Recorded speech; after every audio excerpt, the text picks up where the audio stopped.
안녕하세요. 그 정당과 선거, 저희 10강 하편 시작하도록 하겠습니다.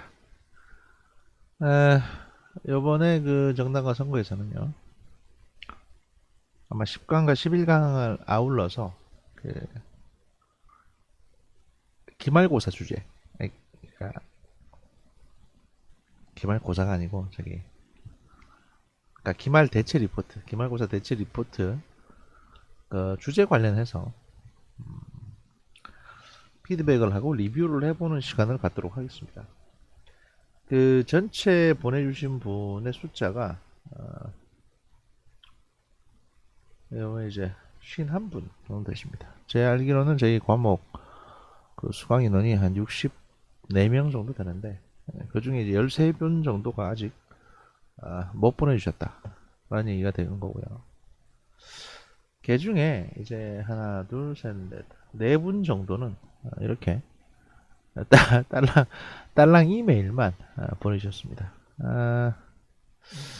그 제가 이제 방송에서 말씀드렸었는데 강의에서 그 저기 어떤 주제를 할 거냐 하는 거 하고 내가 왜 이 주제를 선택했느냐 하는 부분에 대해서 이제 A4 용지 뭐 한 장 내지 뭐 최소한 이제 반 장 정도라도 정리를 해가지고 보내달라라고 말씀을 드렸는데 이렇게 이제 주제 제목만 보내주셨어요.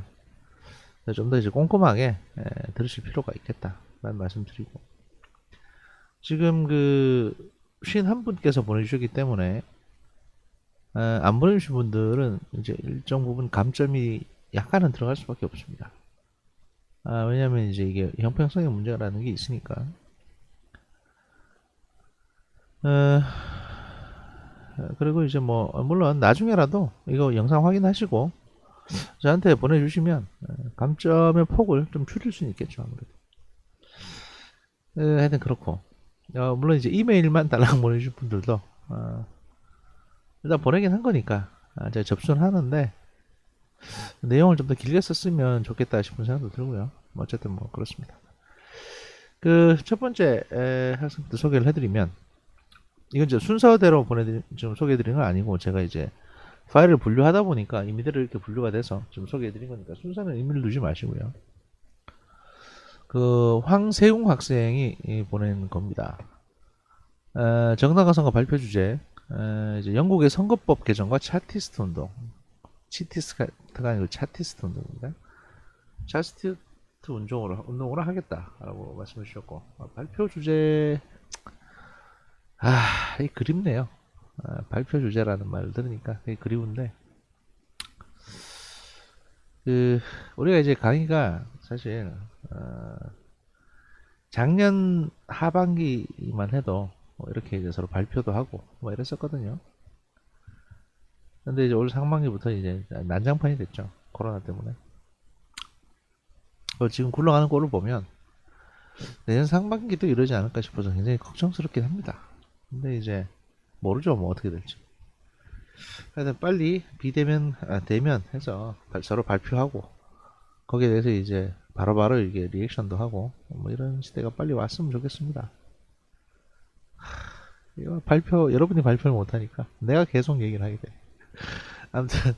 아무튼 예, 황세웅 학생은 이제 이 선거법 개정과 차티스트 운동으로 결정을 하셨고요. 다음 학생을 보면 이승재 학생 같은 경우에는 이제 그 지역주의와 지방자치선거로 선택을 하셨습니다. 늦게 제출한 건 둘째치고 첨부 파일이 없어요. 그러니까 첨부 파일을 좀 주셨으면 좋았을 텐데 라는 생각을 해봅니다. 그 노미정 학생 같은 경우는 이게 이제 이렇게 보내주셨습니다. 근데 노미정 학생 같은 경우는 사실 첨부 파일은 없지만 이분 같은 경우는 이제 첨부 파일이 있는 걸로 간주할 수 있을 정도의 분량을 보내주신 겁니다. 사실 이 정도만 하면 사실은 A4 용지 한 반 장 정도는 되거든요. 그리고 이 정도 취지 설명은 되고. 그러니까 이제 그 첨부 파일 없이 이메일만 보냈다 하더라도 이 정도 주제로 보낸 것 같으면 사실 뭐 그렇게 할 수 있는 겁니다. 그 기말 레포트 주제를 선정한 주제는 선거운동 규제와 표현의 자유 부분입니다. 그 이유는 이제 선거운동의 일종인 이번 미국 TV 토론을 보면서 이 과정에서 무조건적인 폭로와 인권 모독을 어느 선까지 수용해야 하는 것인가에 관해서 생각을 해보게 됐다고 얘기를 합니다. 사실 이건 틀린 말은 아니죠. 이게 어떻게 보면 그 SNS가 보편화돼 있고 또 미디어로 이렇게 예전에는 사실 그 레거시 미디어라고 하는 시절에 80년대, 90년대, 2000년대 초반까지만 하더라도 그 뉴스나 보통 미디어에서 뭔가 나오면 이거 어느 정도 이제 정제가 돼서 나왔었거든요. 그러니까 마치 책에 출판되는 것처럼 미디어에서 나오는 부분도 그 출판물로 봤습니다. 일종의 충분히 편집되고 검토되고 그 신중하게 제작이 된 출판물로 봤는데 그래서 이제 뭔가 거기서 방송에서 큰 문제가 생기면 막 천하에 없을 역적처럼 이렇게 규제를 했던 거고요. 방통위에서 법적인 규제도 가능했고. 근데 요즘의 미디어는 사실 그렇지가 않습니다. 그 TV 토론을 하는데 케이블 시청률은 얼마 안 나왔다 하더라도 이게 이제 중계가 돼서 뭐 유튜브나 SNS 이런 걸로 계속 퍼지거든요, 뉴스가. 그렇기 때문에 그 이런 폭로, 검증되지 않은 폭로와 이제 그 인권 아니고 이제 인격 모독 이런 것들에 대해서 통제가 안 됩니다. 예. 그리고 이제 일단 터지면 무차별로 확산이 돼요. 그러니까 나중에 아무리 이게 이거는 저 오해가 있다라고 말을 해도 이게 누구도 거기에 대해서는 들으려고 하지 않습니다. 이미 재밌는 얘기가 퍼졌기 때문에. 그래서 그런 부분들에 대해서 이제 규제하는 거 어느 선까지 가능할 거냐. 과거에 이제 우리가 낙검수 뭐 지금 뭐 대학교 이제 신입생이나 이제 1, 2학년들은 잘 모르겠지만 와닿지 않을 수도 있는데 2012년 당시 이제 나는 꼼수다라는 게 우리나라 팟캐스트의 어떤 시초였습니다. 뭐 긍정적인 일도 많이 했죠. 그 당시 이제 제도권 언론에서 다루지 못했던 소위 은밀한 얘기들 또는 이제 괴담이나 또는 음모론 수준의 이야기들을 이제 마음껏 할 수 있었습니다.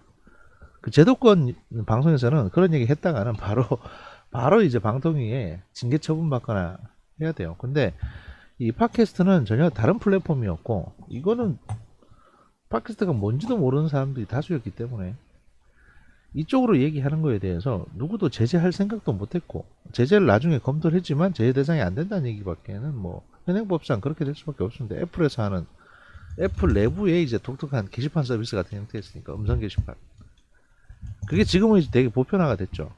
보편화가 됐는데 제가 개인적으로 하고 있는 이제 스미더스의 정보 분석실 같은 경우도 어떻게 보면 그런 거의 일환입니다. 낙검수의 이제 후예라고 할 수 있고. 근데 이제 여기서 터져 나오는 것들이 과연 이렇게 지금은 이제 여기서 가짜 뉴스들이 또 많이 나온다고 보여지기 때문에 뭐 조국 사태를 겪으면서 이제 뭐 검증되지 않은 음모론 또는 선동적인 가짜 뉴스 이런 것들이 막 터져 나오다 보니까 이거를 규제할 수 없느냐 또는 이걸 이대로 계속 봐야 되냐 여기에 대한 이제 문제의식들이 나오고 있는 겁니다.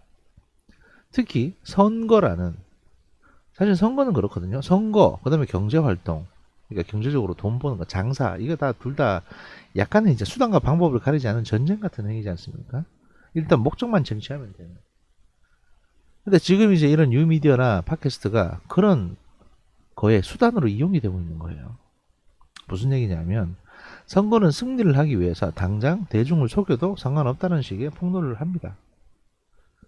그리고 제가 지금 얘기했던 이제 팟캐스트나 유튜브 같은 경우에는 그 지지자들, 정치적인 어떤 그 의사를 같이 하는 어떤 지지자들로부터 그 소위 말해서 후원을 받기 위해서, 그러니까 돈을 벌기 위해서 그 지지자들이 듣고 싶어 하는 폭로를 검증되지 않은 폭로를 막 하는 경우가 있어요.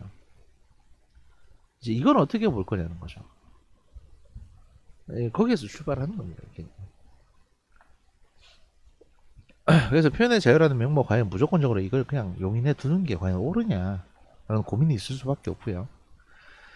더하여 이제 선거운동에 존재하는 다양한 규제들에 대해서 그 포지티브 방식의 규제로 이루어져 있기에 발생하는 선거운동의 어려움에 관해서도 새로 알아보고 싶은 생각이 이 주제를 선정하게 됐다는 겁니다. 그 포지티브 방식의 규제는 아마 제가 이해하는 바에 따르면 뭐 하지 마라, 뭐 하지 마라, 뭐 하지 마라, 뭐 이런 식입니다. 규제가 자꾸 만들어져 더해지는 거죠. 이 주제의 목적에 관해서는 아직 구체화하고 있는 과정이고, 뭐 무리가 있다면 바로 수정하겠다고 하시는데 사실은 무리가 있을 수 없습니다. 아까도 이제 오늘 낮에도 어떤 분께서 그런 말씀 하셨더라고요. 뭐라고 했냐면 본인이 개인적으로 리포트를 쓰려고 하는데 그 본인의 개인 의견이 좀 들어가도 되겠느냐, 또는 본인의 개인적인 의견에서 출발하는 내 개인적인 감상에서 출발해서 이 의견을 좀 확장시켜도 괜찮겠느냐라고 이제 조심스럽게 저한테 물을 해왔습니다.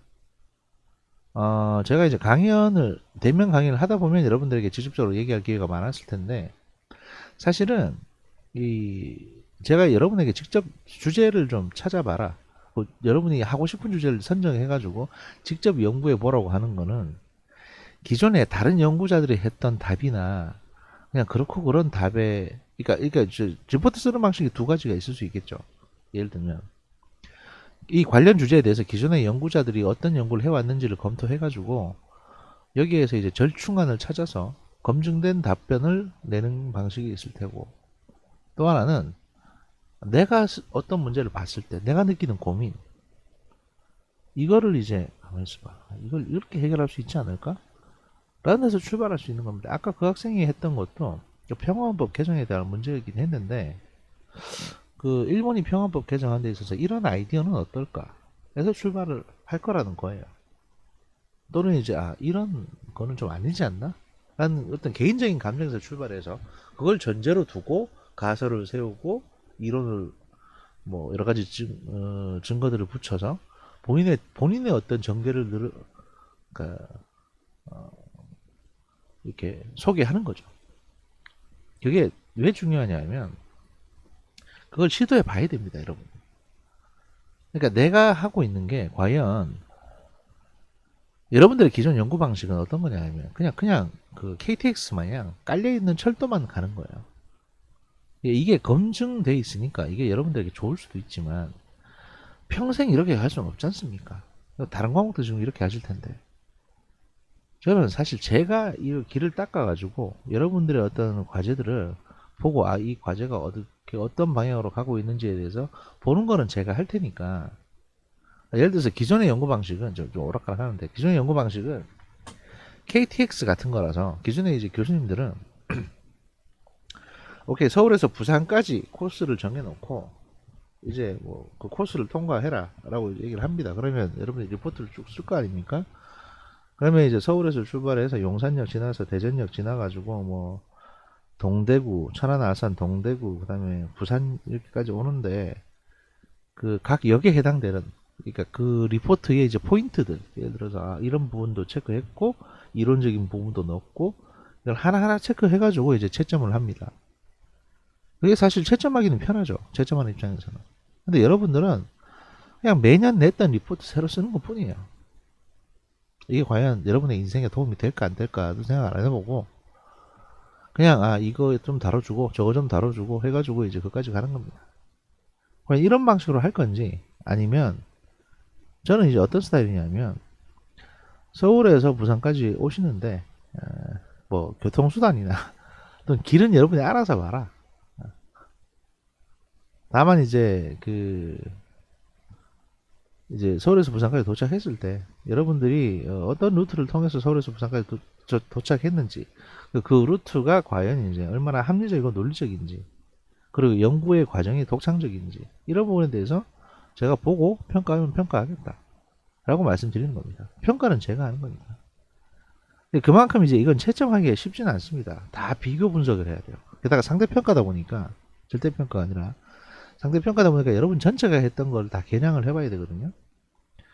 근데 그건 내가 하겠다 이거예요. 다만 이제 제 수업에서라도 여러분들이 하고 싶은 연구를 한번 해봐라. 니들이 방법을 만들어가지고 여러분들이 이제 원하는 방식으로.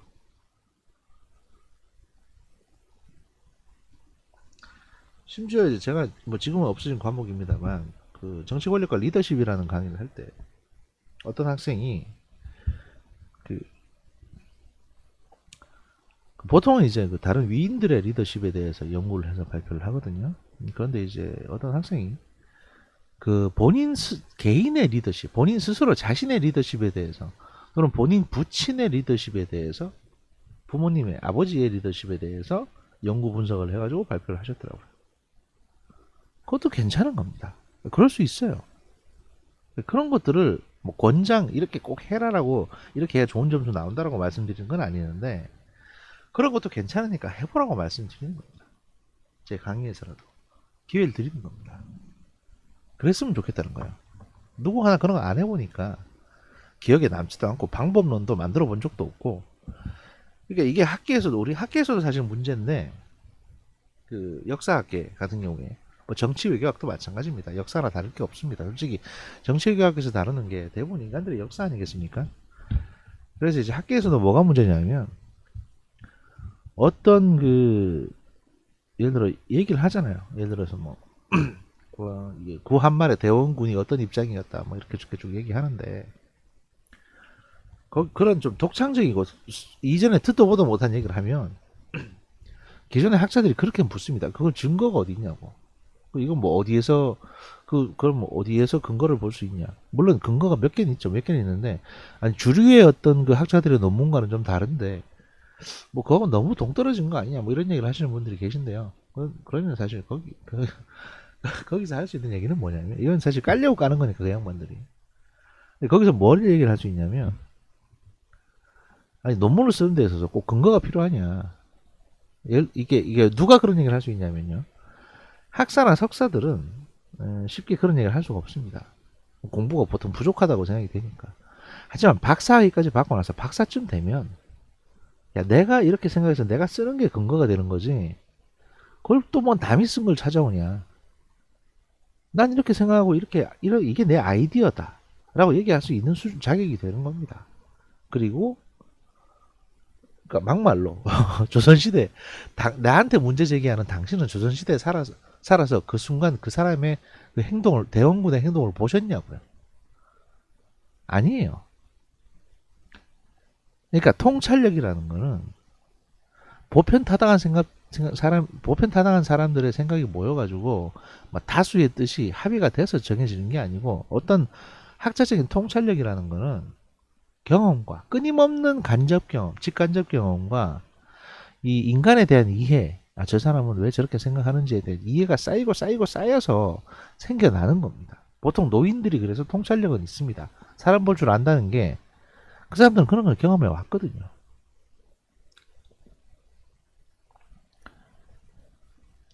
거기에 인성과 지혜와 상식이 조금 더해지면 더할 나위 없는 리더가 되는 겁니다.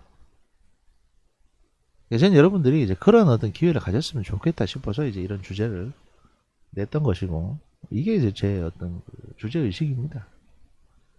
제가 요번에 요 소개하는 거 리뷰하는 게 강의가 좀 길어지더라도 꼼꼼하게 좀 하겠습니다.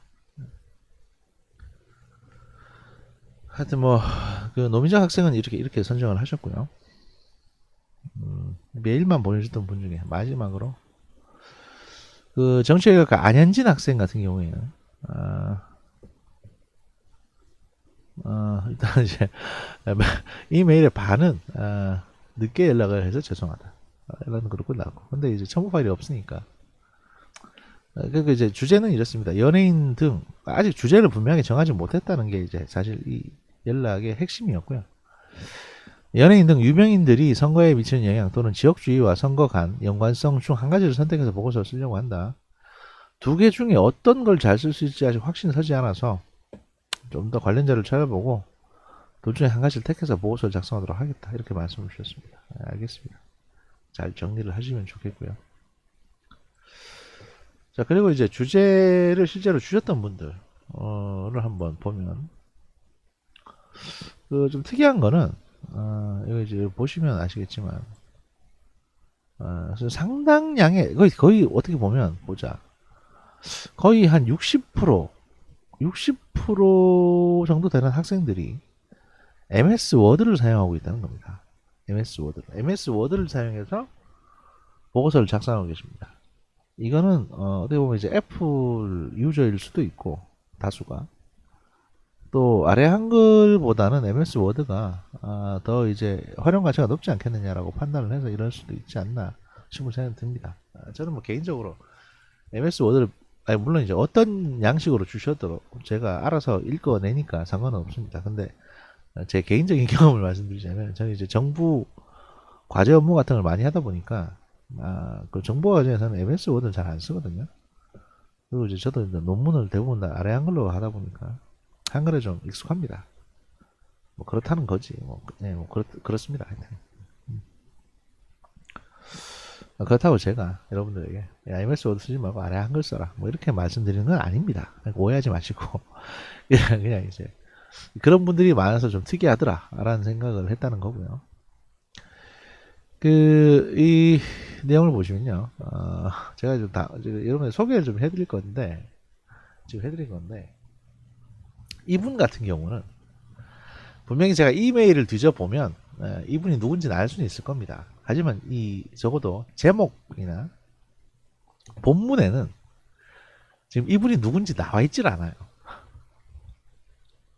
제가 이분이 누군지는 압니다. 왜냐하면 제가 이메일을 받았으니까 이메일 뒤져보면 나오겠죠.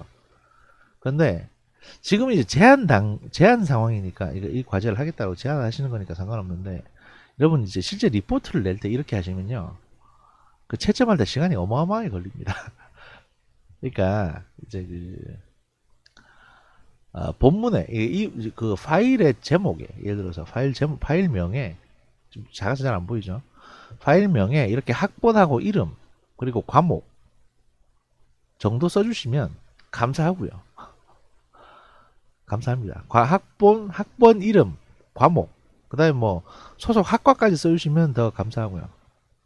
보통은 대충 정해가 할 텐데 혹시 학과 같은 경우에는 학번만 적으시면 좀 힘들고 근데 이제 여기 보시면 뭐 그냥 과목명만 적으신 분이 거의 상당히 또 많아요. 한 반 정도는 과목명만 적으셨거나 본인 이름을 안 적은 경우도 있습니다. 제목에. 그래서 물론 이제 들어가보면 본문엔 적으셨겠죠. 대부분. 근데 이분은 특이하게도 본문에도 적지 않았습니다. 이거 어쩌자는 건지 솔직히 좀 그래서 기말고사 대지리부터 주제를 주셨는데 주제는 선거운동 규제와 표현의 자유라고 주셨습니다. 근데 이게 과연 누가 보낸 건지 물론 제가 이메일 뒤져봐야 됩니다. 하여튼 뭐 그런 상황입니다 지금. 그러니까 여러분들 좀 힘드시더라도 여기 이제 요 빈칸 많으니까 여기다가 학번하고 그다음에 그 소속 학과하고 그다음에 이름 정도는 적어주시면 감사하겠습니다. 네. 선거운동 규제와 표현의 자유. 대한민국 선거는 그 어느 나라보다도 과열되어 있다고 생각한다. 선거 비용에 있어서도 다른 나라와 비교했을 때 상당한 비용이 사용되고 있고 이 속에서 우리는 후보자와 선거운동과 관련해서 다양한 규제가 이루어지고 있다. 아까도 말씀드렸다시피 그 규제에 대한 부분이죠. 하나의 사례로 우리나라에서는 지난 19대 대선에서 특정 인물의 이름과 사진을 사용해서 단속당하기도 했던 전례가 있었다.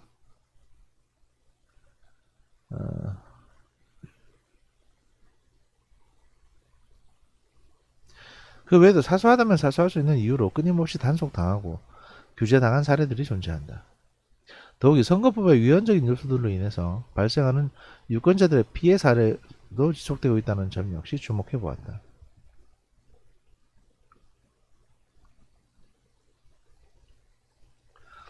이러한 강압적인 규제 중심의 선거법으로 인해 선거의 자유가 확대되지 못하고 있다고 여겨졌으며 오히려 유권자들의 선거 무관심을 촉진시키는 데 역할을 하고 있다고 생각된다.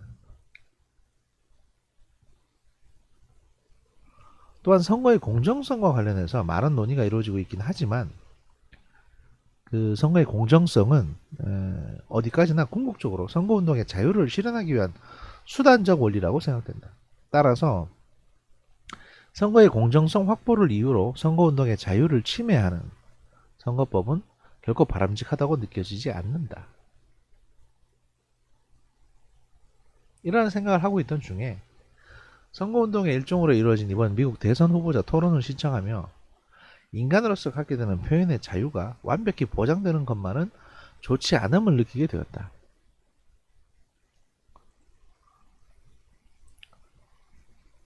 그 표현의 자유를 보장하는 선을 어디까지 정해야 하는가에 관해서는 굉장한 논란이 있을 것이라 예상되지만, 사실 토론을 보며 가장 기억에 남는 것은 그들의 공약보다는 무조건적인 그 폭로와 인권 모독이었다. 인권 모독, 인격 모독이 아니라 인권 모독이라는 표현을 보니까 우리가 이게 누구 건지 알 것도 같습니다. 아까 우리가 봤던 것 중에 그 노미정 학생, 그죠? 이 이메일을 봤던 노미정 학생이 이거 분명히 첨부 파일이 없었는데 이걸 나중에 저한테 이제 첨부 파일을 보내주신 게 아닌가. 그래서 무조건 폭로와 인권 보도.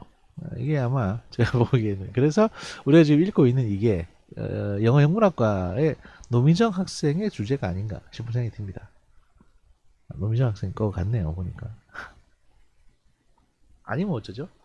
하여튼 그러니까 이런 논란의 소지를 없애기 위해서라도 여기 제발 좀 이름 좀 적어주세요. 예. 하여튼 음,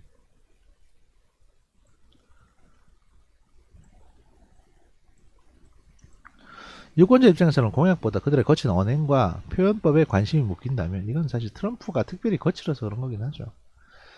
그것이 진정한 의미의 선거운동이라고 할 수 있을까? 따라서 이와 관련하여 앞서 언급했듯이 그 표현의 자유를 어느 선까지 수용해야 하는 것인가에 관해 생각해 보게 되며 이 주제를 선정하게 되었다. 후보자의 끊임없는 공격적인 언행을 특별히 제재하지 못하는 모습이 역시 눈에 띄었던 점이었다. 트럼프니까 못 막은 거죠. 국민의 기본적인 국민의 기본권인 그 표현의 자유가 어느 선까지 이루어질 수 있는 것인가에 대한 고민을 하게 되었으며, 선거운동의 자유는 원칙적으로 허용하되 금지해야 할 항목들을 예외적으로 규정하는 것이 어떻겠는가 싶은 생각이 들었다. 특히 이제 선거운동과 표현의 자유와 관련해서 현대사회에서는 특히 선거와 관련하여 SNS를 이용한 선거운동 방식도 굉장히 많이 늘어난 추세다. TV와 같은 매체에서는 공익성과 공적 책임이 강조되기에 상대적으로 많은 규제가 따를 수밖에 없다. 그로 인해 SNS라는 새로운 패턴의 선거운동이 전 세계적으로 만연되어 사용되고 있다. 개방적이고 접근이 용이하며 정보가 다양하다는 점과 관련해서 SNS의 특성상 표현의 방식이 다양할 수밖에 없지만, 이와 동시에 이와 관련된 규제법은 아직 제대로 확립되지 못한 상황이다. 규제가 사실 거의 불가능합니다.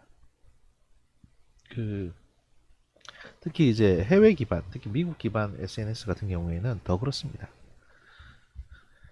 처음에는 이제 트위터라든지 이런 거에 대해서 규제를 해야 되냐라는 얘기도 있었습니다. 그러니까 규제의 필요성에 대해서 고민을 했었는데, 소위 아랍의 봄이라는 걸 이 통제할 수 없는 SNS들이 아랍의 봄을 이제 전 세계에 가져오고 난 이후부터는 이게 민주주의의 수단으로 활용될 가능성도 있기 때문에 이거는 적어도 보호해주고 내버려 둬야 되는 거 아니냐, 뭐 이런 얘기도 나오고 있습니다. 그래서 비판을 틀어막는 게 무조건 좋은 것만은 아니지 않느냐, 뭐 그런 얘기가 나오는 거예요.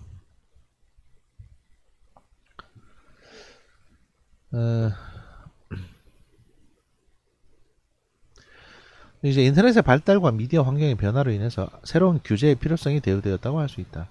이런 이유들로 인해서 선거운동 규제와 표현의 자유라는 주제를 선정하게 되었다. 이제 주제 선정의 변이었습니다. 말씀 주셨고요. 뭐 괜찮은 주제 같습니다. 다음 주제를 주신 분은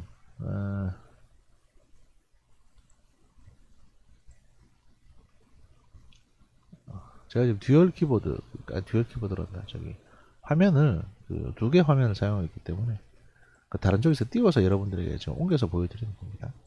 모니터 두 개 쓰고 있다는 얘기입니다.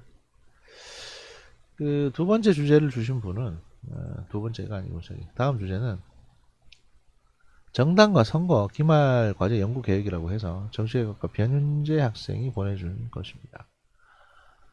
청와대 정부라는 비판에 대한 반론, 대통령제의 한국적 경로에 대한 논의라고 해서 이 주제를 연구를 하겠다라고 말씀을 해주셨고요.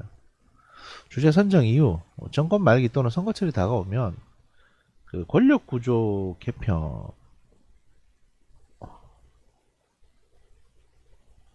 뭐 권력 구조 개헌, 뭐 개편이라고 할 수도 있겠죠. 뭐 개헌을 통해서 어차피 개편하는 거니까. 그다음에 이제 내각제, 그다음에 이원 집정부제 등의 용어들이 난립한다.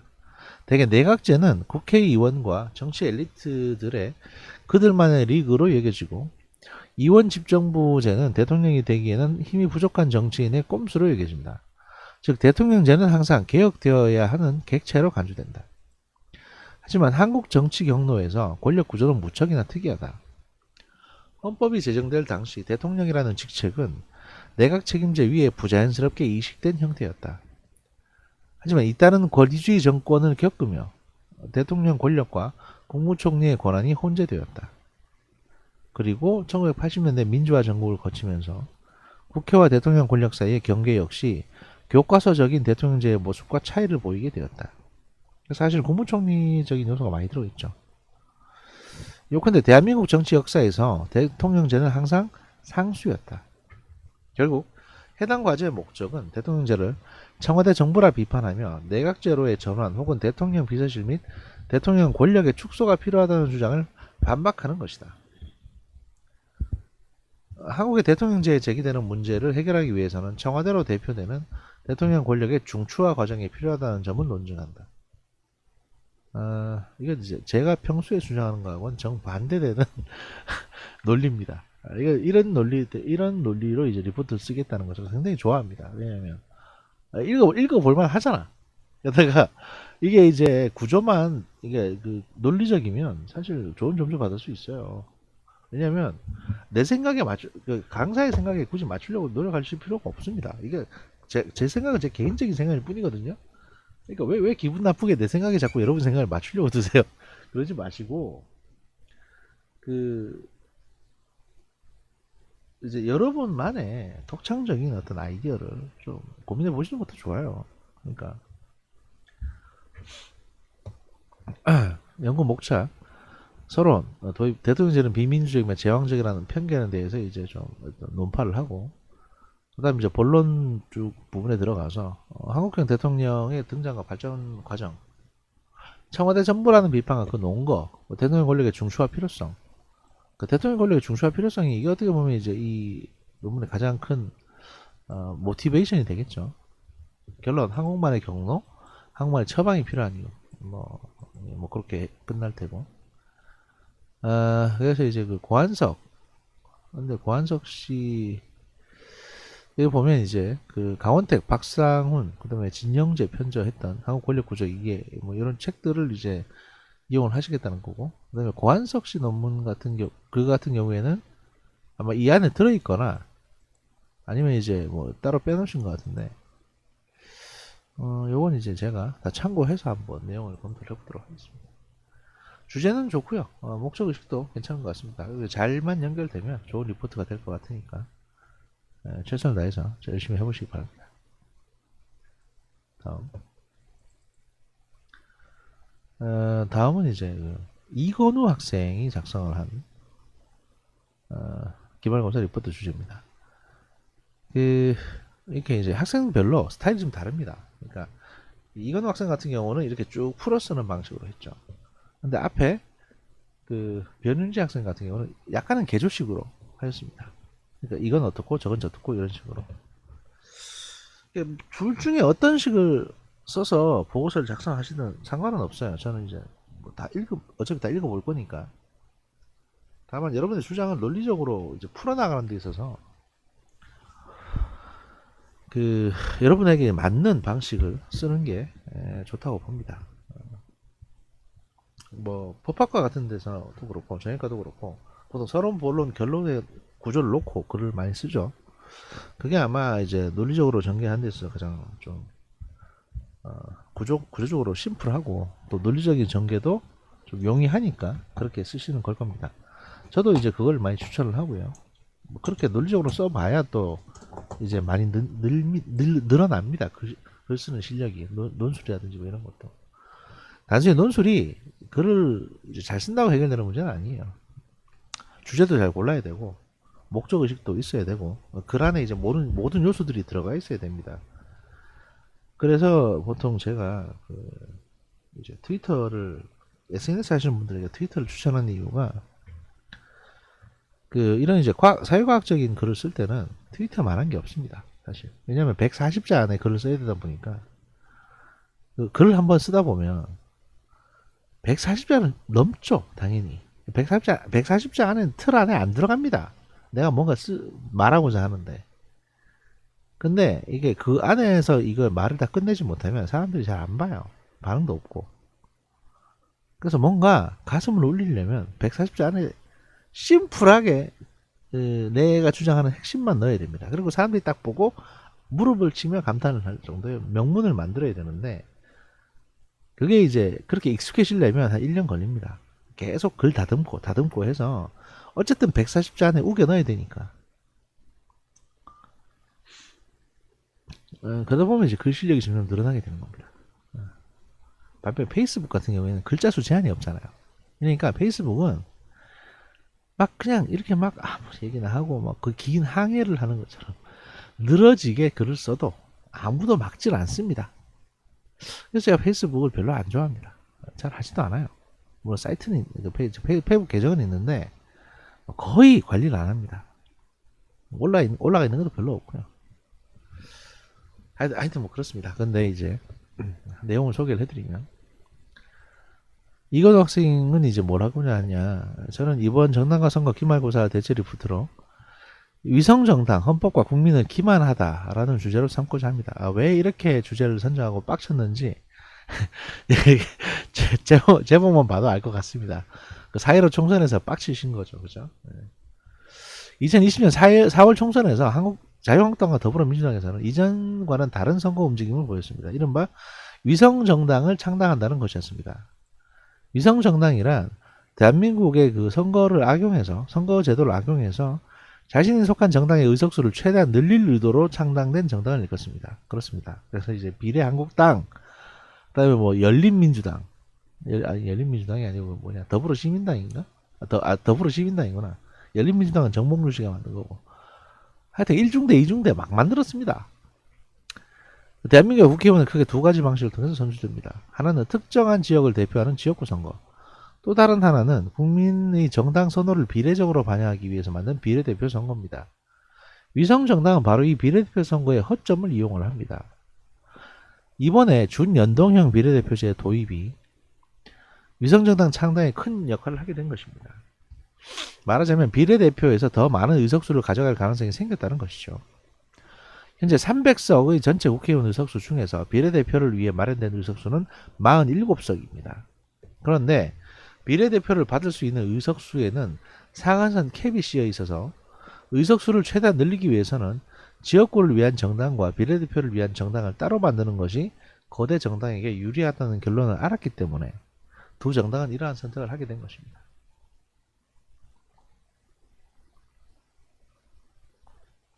그러나 양당의 이러한 선택은 헌법을 위반할 소지가 있을 뿐 아니라, 위반할 소지가 있는 게 아니고 위반한 겁니다. 사실은 선거법의 기본 원칙은 이러라고 만든 게 아니에요. 근데 이렇게 만들어 버렸고,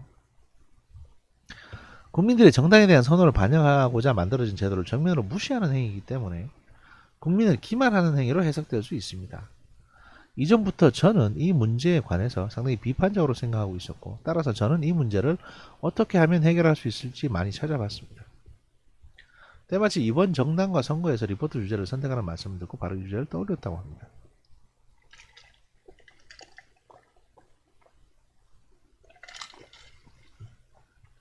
이번 기회를 통해서 대한민국의 국회의원 수와 관련된 문제, 비례대표의 캡이 씌워진 문제, 독일의 국회의원 제도를 예를 들어가며 대한민국의 선거제도가 올바른 방향으로 나가려면 어떻게 해야 되는지에서 이야기할 예정입니다. 라고 말씀을 주셨습니다. 괜찮습니다. 주제 좋습니다. 이렇게 어떤 주제에 대해서 빡쳐야 진심으로 화가 나야 훌륭한 연구가 나올 수 있습니다. 기대하겠습니다. 다음, 그 장은서 학생은 어떤 주제를 선정을 했느냐. 예, 그 장은서 학생 건을 이제 좀 훑어보면요.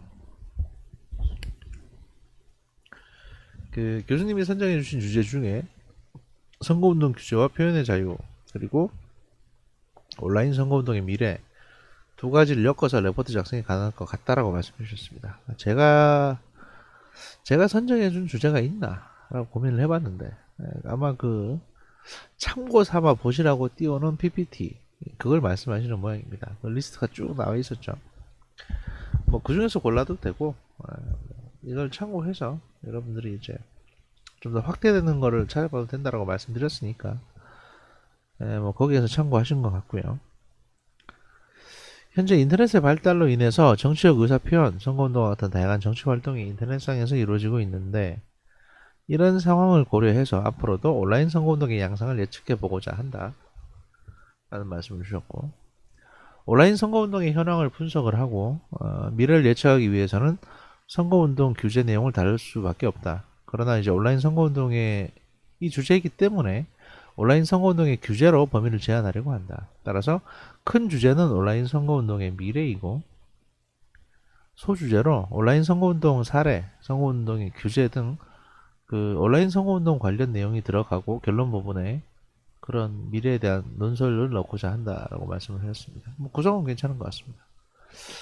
그 기대되는 주제니까 열심히 해보시도록 응원을 해드리겠습니다. 다음 김진솔 학생 같은 경우는 뭐라고 하셨냐면 김진솔 학생도 온라인 선거운동의 미래에 대해서 이제 하고 있다고 하셨습니다. 아마 이 부분에 대해서 그 기대가 많은 것 같습니다. 그러니까 이제 좀 궁금해들 하시는 것 같아요. 그 연구주제 선정 동기 및 과정. 2020년 4월 국회의원 총선거는 코로나 시국이라고 불리는 그 코로나19 바이러스가 확산 전파되고 있는 시기에 이루어졌고요. 코로나19 바이러스에 대한 치료제가 없는 시기에 선거가 시행된 만큼 그 방역과 전파 방지에 힘쓰기 위해서 각 정당과 후보자들은 다양한 방식으로 온라인 매체를 이용해서 선거운동을 진행을 했습니다. 지금 유권자로서 이런 선거를 경험해 보니까 신기하기도 하고 새롭기도 했고, 그래서 이제 코로나19의 전파 확산에 우리가 예상하지 못했던 일인 만큼 추후에도 이와 같은 전염병이나 자연재해, 환경의 변화 등으로 인해서 외출 자제해야 되는 상황이 또 올지도 모른다는 생각이 들었고, 뭐 그건 사실 지금도 마찬가지입니다. 또한 다양한 온라인 매체들이 등장을 하고 인터넷 관련 그 기술이 발전을 거듭하면서 온라인 선거운동은 필수 요소가 되었다고 생각을 한다. 따라서 이제 모바일 어플리케이션 등 인터넷 접속 환경이 이전보다 더 많이 개선됐고, 최근에는 유튜브와 같은 동영상 플랫폼이 발달하면서 유튜브나 모바일 매체를 이용을 해서 그 후보자나 정당을 홍보하고 선거운동을 시행하는 사례를 흔히 볼 수 있게 되었다.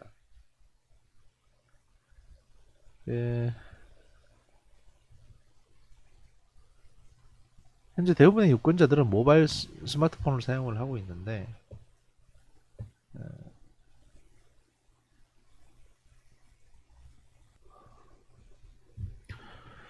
현재 대부분의 유권자들은 이제 스마트폰을 사용하고 있고요. 뭐 온라인 선거운동 방식이 등장하기도 했고, 이런 이제 온라인 선거운동은 오히려 시공간적 제약이 있는 오프라인 선거운동보다 더 많은 관심을 유도하고 있습니다. 근데 이제 특성상 단속이나 규제가 쉽지 않기 때문에 여기에 대해서 이제 어떤 제도가 필요하다라는 얘기고, 이런 점들에서 앞으로 이런 부분들에 대해서 이제 연구하고자 한다라는 걸로 되어 있습니다. 첨부 자료는 지금 이제 네이버에서 아마 링크를 따신 것 같은데, 들어가 보면 뭐 이게 주로 뉴스 언론 기사네요. 하여튼 자료는 좀 더 보강을 하셔가지고 기말 리포트를 제출하시면 될 것 같습니다. 뭐 괜찮은 주제로 보입니다. 저희가 이제 그 10강 하편까지 해서 1차 여기서 하고 바로 11강으로 넘어가서 계속 레포트 주제에 대한 이제 피드백 이어가도록 하겠습니다.